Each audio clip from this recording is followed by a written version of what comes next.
US on the Eastern time, so started for 9 a.m. for me. So I didn't have it as bad as Nava. I've been up all night with a newborn baby too. Congrats been again, man. been an Again, interesting congrats, man. night. I'm so happy for you and the missus. Sì, ci sono più emozioni. It's been a very long night. I'm very tired. I'm very much going to go back to bed and take a nap for a little bit. You would deserve it, brother. Sì, assolutamente. Cioè, I thought we were prima gara trying to get some ha more doppiato 9 persone. Ma comunque quando interviews lo with the guardavi races. Sì. is rispetto what agli I altri thought era I heard. tranquillissimo. going on, Poi ripeto, but era steso perché aveva la gamba e non perché era nel turbocillo. Chissà però se con gli altri giochi I'm not sure. Sono My così. Italian is not that good. Secondo me quando sei un pro su un carino. gioco cresci con una mentalità tale che quando ti approcci agli altri hai quelle Riesci skills a- nella I don't know. testa. What are you looking forward sarebbe to stato carino chiedergli magari for se next year ci there, gioca Sword? altri giochi. Beh, di fatto You know, hanno I think the finto biggest thing dopo is of course we've mezz'ora- mentioned it a few times. I want to know, mezz'ora does the di gap focus at the top completo. lessen? È stato I think that's my veramente biggest thing bello. going into Adesso, allora, A1. I'm curious to see how abbiamo serious the guys una take the cerimonia, preseason podium, Supercross. ceremony. So there's a preseason Supercross series taking place every week in December, leading up to A1. Prova, prova. I'm curious to see who really takes advantage of that Ci siamo and uses it to get divertiti, better. ci siamo divertiti. And Ma voi seeing if there's that vi siete gap at the sfidati? top between skills and some of the other anche guys perché probabilmente non riusciremo neanche start a finire to mezzo come down a little giro, bit. quindi Dai, non ti buttare giù così. ci proviamo. Because a Dai, lot of people coming dopo ci into this sfidiamo year anche expected noi. Lenz Intanto to be very facciamo dominant quelli like he seri, was che hanno in vinto 2022. cose And people found out grandi, real cose quick belle, cose that was not going to importanti. be the case. 10 ragazzi No, arrivati it's dall'Europa e dagli Stati Uniti qui absolutely quest'oggi true per there. So this is sfidarsi definitely the in time questa now EICMA for Esports Arena. È anyone stato else molto to still bello come in poterli and vedere, get sarà what they bello can. And sentirli e conoscerli. E it, quello it's che per time. noi è un Oh, podio. Sono già apologies, arrivati coughing there a little presenti? bit. Looks like Allora, they might be creiamo handing out un awards coro here. così insieme li andremo a premiare. Giacomo That's, Casartelli, direttore esecutivo di EICMA, un bel applauso, facciamoci sentire, dai, what they siamo got dei bei going on cacciaroni, here. bravi. E a te toccherà, caro il mio Giacomo, premiare il numero 3. Il numero 3. Tuo, aspetta. Poi chiamiamo il presidente di EICMA, Paolo Magri. Medaglia d'argento e amministratore delegato di EICMA. Cosa? Va bene. No, bisogna dirle tutte le cariche, è un podio questo, è una cosa importante. E il presidente di EICMA, Pietro Meda. They were saying, Qua these c'è are loro, qua the c'è loro. presidents E allora chiamiamo and anche the i big primi tre organizers of classificati, the premi EICMA molto event belli here who are importanti per loro. presenting Facciamo come i the podi, quelli veri. Chiamiamo championship prima il terzo awards here. classificato. Un grande applauso per And it looks like they're going to Aiden. get legit plates, which is pretty cool. Mr. Aiden. Coming in with that third spot on the Congrats. podium. How special Shout outs has to been Aiden and this congrats. day for you? It's They been look very very good, good. definitely something different, like I've said, but I've had a lot of fun. So the guys that put it up, EICMA and Init, like, they're really great. I've really enjoyed it today. It's really fun.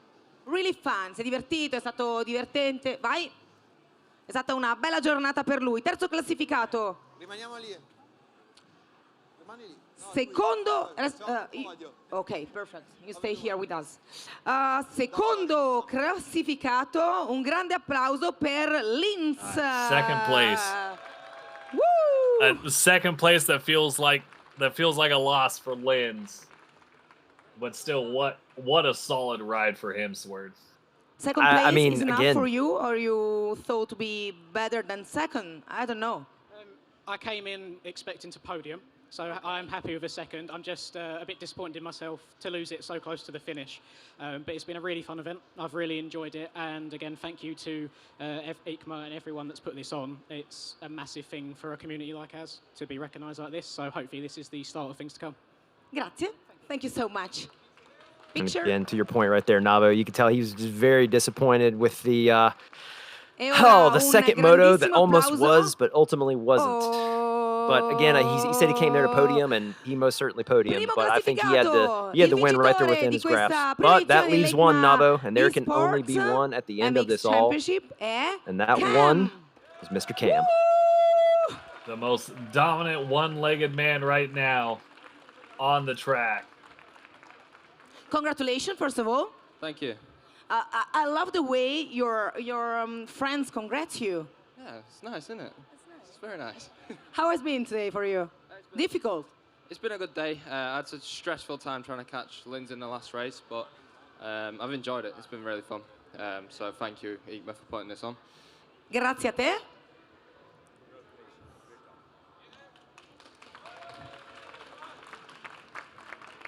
Cam, we have a special gift for you.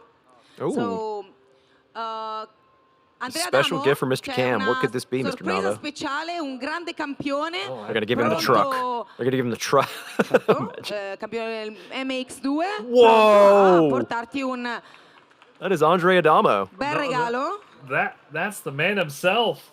Ah, difficult. That is the 250 MX2 World Champion, folks. Andre Come te la Adamo. cavi tu sui Red Bull simulatori? KTM. Malissimo. Meglio a premiare, meglio, meglio That's nella an tua honor. specialità. That's an honor right meglio there. premiare e andare in moto realmente. And he gets a Sui fancy simulatori watch. male. The fancy Male Tissot watch. addirittura? What a guy. Puoi chiedere qualche lezione al ragazzo? Esatto, se troviamo il simulatore, ci troviamo da qualche parte, magari mi può dare qualche lezioncina. Where did they hide Mr. Adamo at? That's awesome. He needs some lessons from you. Oh, I can give some lessons, yeah. Grazie.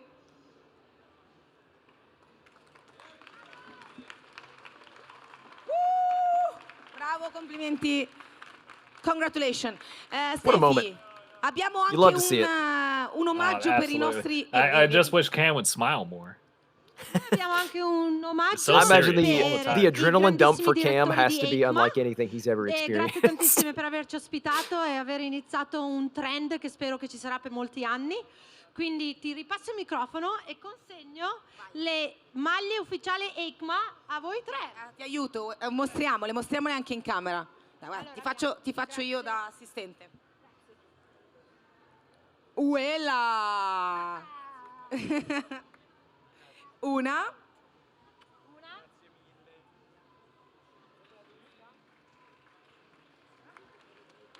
Looks like they got the sponsors and organizers here and presidents. They got them all a Numero due. jersey. That looks pretty nifty. Yeah. Where's ours? Ti vogliamo vedere sulla moto con questa, Paolo. We're crew, aren't we? We count? No, I'm playing. Gioca padel, ha 1000 risorse, il press. They look comfy. They look very breathable. È il presidente di EICMA, Pietro Meda. Yeah. Allora, The EICMA aspetta, president però io himself. voglio dire All una cosa, smiles. perché io tifo sempre per le donne. E c'è stata anche una grandissima donna che ci ha aiutato tantissimo a fare le cose qua. Daniela, puoi salire? Ce l'abbiamo anche per te la maglia. Aspetta che vado a prendere. Oh. Daniela si è presa in carico voli, ospitalità dei ragazzi, si merita la sua maglia anche la Dani. Grazie. Dove ti vedremo sfoggiarla? Moto, padel, cosa fai tu? Moto? Moto, in moto, insomma, che domanda è? Sempre in moto. Sempre in moto. E allora... Oh, Bisogna fare il tifo anche per le donne, no? certo, ovvio. L'anno prossimo aspettiamo qui anche delle ragazze a giocare, ovviamente. Che non sia io perché... Anche te domani, lo sai che te lo devo far fare. Sì, pronti a ridere, chi ha voglia di ridere viene a vedermi giocare. Detto tutto questo, chiamiamo anche coloro che sono classificati sotto al podio, perché... No, restate, perché ci sono premi per tutti, ovviamente, sono i 10 migliori di questa prima edizione dell'MX Championship, quindi è giusto premiare tutti, premi meravigliosi. Il primo classificato andrà alla MotoGP in Qatar, Hotel 5 Stelle, è un premione. Beh, allora bisogna che diventi bravo a giocare ai videogiochi, perché qui I still find it amazing they got him Ti to conviene, give caro Cam mio. Ti tocca. that. Ti tocca. E You allora you have to keep saying it. That is dal the quarto classificato, MX2 Jake. World Champion, Jake, number Andre four. Adamo, Number four. on the Where's your- podium Come on for Thank MX you. Bikes' first ever LAN event. Ciao Jake. Here. Is that Adamo? Or is Dorian. that Dorian Jorge in Prado? place. That is Come Andre on. Adamo. That is Andre Adamo. Yes. 6th place for Willy. Willy! It's still so cool. It's so cool. insane. And Oh yeah, Seventh place for no, you're Victor. right. Yeah, absolutely. Reaper Dog. Man, There look we at this. go. Here we go. The big group photo. 9th place for Valentin. Mr. Reaper Doc. I love my boy Doc. E James. James! Woo! Yay! I think that you all deserve our congratulations. Congrats for what you did during this period. I feel like So I Jam's think just that happy to be it's, out there right now. Has been Jam's just a happy. great experience for all of you. It's your first time in Milan. For all of you, it's for the first time. Wow. What do you think about Milan and EICMA? Crazy. honestly. That's all I can say. How can you describe EICMA and what have you seen around this arena, this area? It's very incredible. I never think I do that. Wow, bravo. And what about your passion? How can you describe your passion? Passion for bikes. I don't know, for bikes, for esports, and so on. I mean, I think it's a cool thing what you guys did here. I really enjoy this game, and it's cool to see my passion like bring me all the way over here, in a place I've never been. Grazie. Stefi, vuoi andare di qua? Io passo di qua, facciamo un po' inglese e un po' in italiano, così capisce anche bene il pubblico cosa rispondono. Scusami, io ho dato per scontato che no, va bene. Il fatto che siano tutti qui a Milano per la prima volta. No, ma è bellissima sta cosa, anche perché una cosa fantastica da dire è che questi ragazzi giocano online, ok? Ed è la prima volta che si sono incontrati di persona. Non si sono mai incontrati prima e questa è la bellezza degli e-sport. Puoi fare una community, avere degli amici in giro per il mondo, e quando facciamo eventi come questo, un LAN event, il primo speriamo di molti qui ad EICMA, hanno la possibilità di conoscersi di persona, quindi anche bellissimo. Perché poi Stefi, insomma, la passione che accomuna tutte le persone qui in giro per gli stand è bellissima da far vedere quanto può essere sociale, e loro essere qui secondo me è qualcosa di speciale, perché è bellissimo, grazie ad EICMA che ha dato la possibilità a questi ragazzi di incontrare la loro passione e di incontrarsi tra di loro. Sì. Allora passiamo a Victor. Good race, what do you think? Yeah, pretty good race. I fucked up a little bit, but oh God! Congrats to oh no, Victor. To Cam and to Aiden. Yeah, just couldn't keep up. Yeah. Hopefully there will be a next time. Thank you to EICMA for having us here. For apologize the for event. the also thank you to Luke and to Stone bit of Rider. language. We'll apologize. Yeah. He's German. We forgive him. Allora dice che sicuramente non è stata un'esperienza bellissima, non è andato molto forte come pensava, però fa la congratulazione ai primi tre che sono arrivati. Linz, we already talked to you, but if you want to say a couple things. Yeah. Again, thank you everyone for coming out, and thank you to Nico, and thank you Stone Rider for the track. Thank you to you as well for making this possible. And then also shout out to D Mills for helping me with the suspension, otherwise I'd be useless today. Who else do I have to thank? Oh, and then thank you FXR Racing for sponsoring me and getting me here as well. And I feel like this is a great community for brands to look into and get involved with, and I'm hoping that this is big things for moving forwards. Linz ringrazia tutti quelli che l'hanno supportato, proprio come nelle gare vere. Questi ragazzi sono sponsorizzati, quindi ha fatto la lista dei suoi sponsor, se volete seguirli li potete seguire online, ed è molto contento di essere qua con tutti noi. Stefi, a proposito di sponsor, sì. un secondo solo. And subscribe to Linz on YouTube, please, thank you. Content creator ha detto di fare la subscription al suo canale. Giusto. Dimmi Federico. No, a proposito di sponsor, fra poco c'è lo sponsor, uno sponsor che ha deciso di fare un bel regalo a tutti questi ragazzi. Shameless plug from Linz. Finiamo Only il a giro e shameless poi plug. torniamo sul palco con te. I mean, you've got the floor, you've got the stage. So What do you got to lose at this point? I want stuff coming for you. I wonder if So, Reproduct's going to do it also. It was really good. Obviously, shout out to Stone Rider. The track was really good, and Moog as well. You have to, honestly, I mean, again, huge shout out to Cam, huge shout out to Linz, but what about Aiden Navo coming out here and getting the third overall spot on the podium? And I mean no disrespect to Aiden, but I don't know if I would have picked that. Adesso parlo in inglese, anche a voi, scusatemi. No. I probably wouldn't either. Dice che è una I thought Dorian and Victor. la prima, anche lui spera di tante, perché c'è bisogno di fare sempre più eventi di questo genere per riunire un po' il mondo degli not sport. the biggest on the Supercross for both of the Frenchmen, and that was amazing. It's got to be disappointing for them, but the best throughout the entire season that we've had. That racing was so much fun. It's how it be sometimes. It is. Lui dice che As they say, that is why they è race. stata una delle più combattute di tutta la stagione. All the pre-race hype, all the analytics, all that goes out the window. Still got to drop the gate and go get the job done. And Aiden did that. C'erano tante battaglie. And he did for his best finish of the entire event through all the qualifying to get third and third. I say in the middle. Which kind of experience And Mr. Reaper Doc. you had here in Milan? This was incredible. I was nowhere near being able to qualify a few months ago and really had to work to get here. And I'm just super blessed to be here. I want to thank Alexander PCs for helping me have a computer to be able to compete, and Panic Rev for just supporting and believing in me, and all these guys for the tracks and Init and EICMA, everything has just been, it's been so much more than I could have ever imagined. Meglio di come se l'era immaginata, ringraziando ovviamente chi lo ha supportato. Bello vedere gli occhi di questi ragazzi, la loro passione. It's all about passion here, I think. I can't imagine to participate this event, and I'm so happy to participate then. Where are you from? France? France, yes. Insomma, arrivano dall'America, dall'Inghilterra, dalla Germania, dalla Francia, e tutti hanno però questo spirito, non si aspettavano una cosa così bella, anche perché poi incontrarsi all'interno di una fiera, quella che è la più longeva nella storia delle due ruote, credo sia qualcosa di speciale anche per loro. E allora, a proposito di qualcosa di speciale, aspetta, prima That salutiamo definitely Andrea had to perché be a sta little per bit andare. difficult for Dorian. I know Ti he mettiamo un does secondo in not mezzo speak a perché lot of tutti English. questi ragazzi qua, siccome He's a fanno great guy, motocross but digitale, ti adorano. Quindi non vedono l'ora English di is not esserti his vicino, strong vogliono una suit foto con for the tutti, Frenchman. con tutti quanti. You can go closer. closer. Everybody's afraid of Adamo. Can some of you maybe crunch down so it becomes better? Grazie, Andrea. I mean, he's a champion, man. He's a real life champion. You get that, It's you get a little wild. starstruck. It happens. Dal Grazie, mondo Andrea. digitale al mondo reale. Bellissimo. tutto diventa realtà ad EICMA, Stefi. Grazie a te, Andrea. Ciao. Ciao, grazie. Ciao. Grazie per essere Man. stato con noi. Ciao, a presto.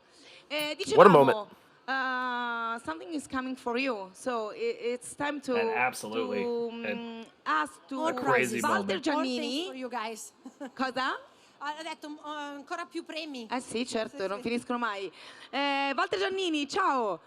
Ciao, piacere, benvenuto. Tu sei direttore marketing, sport marketing prizes to give director, out? manager. This is crazy. It is di Oakley. absolutely E so insane. che hai portato qualcosa di speciale per questi ragazzi. Cosa hai portato? Esattamente. Hi guys, for you there's a little gift from the Oakley side. So for each of you there's Oakley Prism gaming glasses, so to help you while you ride, and a goggle signed from Jeffrey Erlings because he was here. So we decided to give you this special gift. I hope you appreciate it. 5 times world champion. Dagliele Yeah. tu. Vai. Did you hear that? All Oakley glasses. So they're the glasses are special the kind of new like gaming Helix, glasses so and then designed for goggles gaming, signed by Jeffrey and Hurley. especially Sono degli occhiali very, Oakley very speciali sweet disegnati for, That is appositamente per il mondo del absolutely gaming. insane. Uno a testa. You know that you all need to wear it, right? Wow. Wow. Lynn looks quite fashionable in those. Those things are, I mean, E those poi are sick. Jeffrey Herlings ha firmato, 5 volte campione del mondo, ha firmato le mascherine che i ragazzi hanno I tra want le my own mani. pair. Un grande applauso. What a commentating pair. Ce ne sono altri, vai. Glieli consegniamo con Walter che li ha ampiamente raccontati ai ragazzi.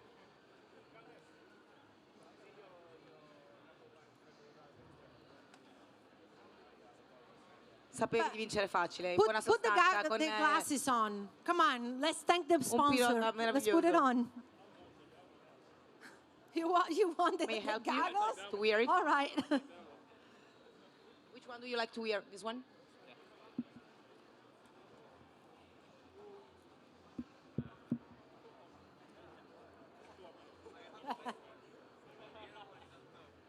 We all know when Lynn does his streams with his helmets on, it is going to be those goggles on that helmet.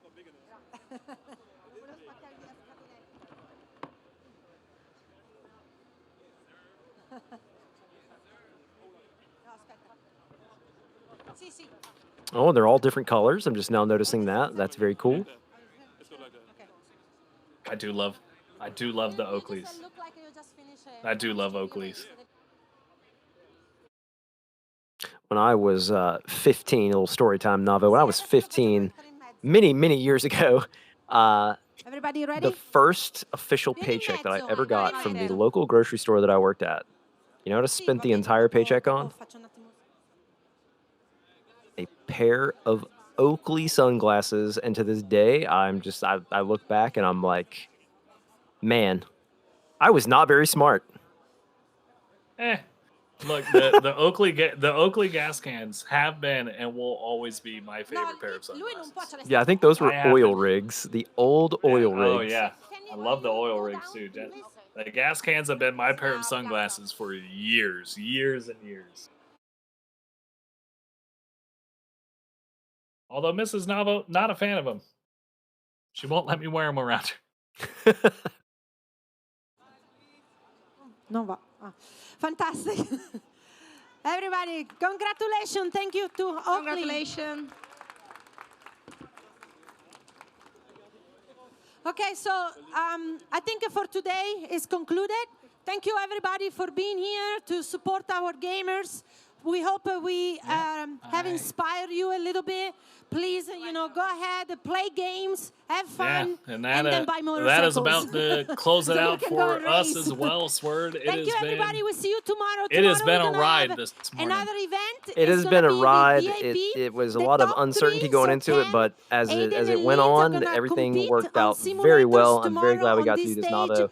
against And the yeah, VIP I riders. look So forward to don't see miss it. And what watch it happens on next. Twitch. EICMA official. Thank you. Bye bye. Ciao ciao. Ciao, congratulations. Ciao, ciao.